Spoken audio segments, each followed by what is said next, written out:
വലിപ്പം എത്ര കൂടിയാലും ചിലർക്ക് തീരെ തലക്കനം കാണില്ല. ഈ വലിയ പാഠം നമ്മെ പഠിപ്പിക്കുന്നത് കരയിലെ ഏറ്റവും വലിയ ജീവിയായ ആനയാണ്.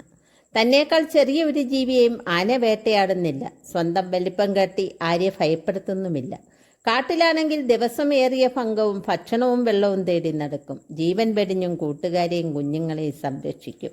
നാട്ടിലാണെങ്കിലോ നിസ്സാരരായ മനുഷ്യർ പറയുന്ന പണിയും എടുത്ത് അടങ്ങി ഒതുങ്ങി കഴിയും. ഒരു സെക്കൻഡ് പോലും ഉറങ്ങാതെ ഒന്ന് വിശ്രമിക്കുക പോലും ചെയ്യാതെ പാരിച്ച പണികളുമായി എപ്പോഴും നെട്ടോട്ടമോടുന്ന ഉറുമ്പുകൾ നമ്മെ പഠിപ്പിക്കുന്നത് മറ്റൊന്നാണ്: വലിപ്പത്തിലല്ല മഹത്വം എന്ന വലിയ പാഠം.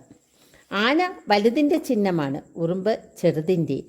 ഇതാവാം രണ്ടുപേരെയും നായകരാക്കി ഒട്ടേറെ തമാശ കഥകൾ ഉണ്ടാക്കാൻ കാരണം. ജീവശാസ്ത്രപരമായി നോക്കുമ്പോൾ ആനയും ഉറുമ്പും തമ്മിൽ യാതൊരു ബന്ധവുമില്ല. ജീവജാലങ്ങളിൽ ബുദ്ധി കൊണ്ടും ശക്തി കൊണ്ടും മുന്നിൽ നിൽക്കുന്ന സസ്തിനി കുടുംബത്തിലെ അംഗമാണ് ആന. ഉറുമ്പാകട്ടെ പ്രാണി കുടുംബത്തിലെ അംഗവും. ഒരു തരത്തിൽ പറഞ്ഞാൽ ആനയേക്കാൾ മൂത്തതാണ് ഉറുമ്പ്. ഭൂമിയിൽ ആനവർഗം രൂപം കൊണ്ടിട്ട് 5-6 കോടി വർഷമേ ആയിട്ടുള്ളൂ. എന്നാൽ ഉറുമ്പ് വർഗത്തിന് അതിൻ്റെ ഇരട്ടിയിലധികം പ്രായമുണ്ട്.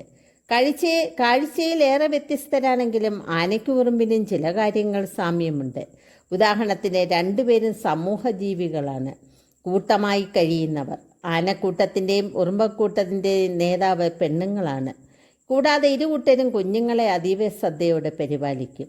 ആനയ്ക്കും ഉറുമ്പിനും കാഴ്ചശക്തി കുറവാണ്, എന്നാൽ ഇരുവർക്കും മണം പിടിക്കാൻ അസാധാരണമായ കഴിവുണ്ട്. 500 കോടി കുഞ്ഞുറുമ്പുകളെ എങ്കിലും ചേർത്താലേ ചെറിയൊരു ആനയുടെ ഭാരമുണ്ടാകൂ. എന്നാൽ അത്രയും ഉറുമ്പുകൾ ചേർന്നാൽ 50 ആനകളെ വരെ എടുത്തുയർത്താം. ഈ വീഡിയോ ഇഷ്ടപ്പെട്ടെങ്കിൽ ഷെയറും ലൈക്കും ചെയ്യുമല്ലോ.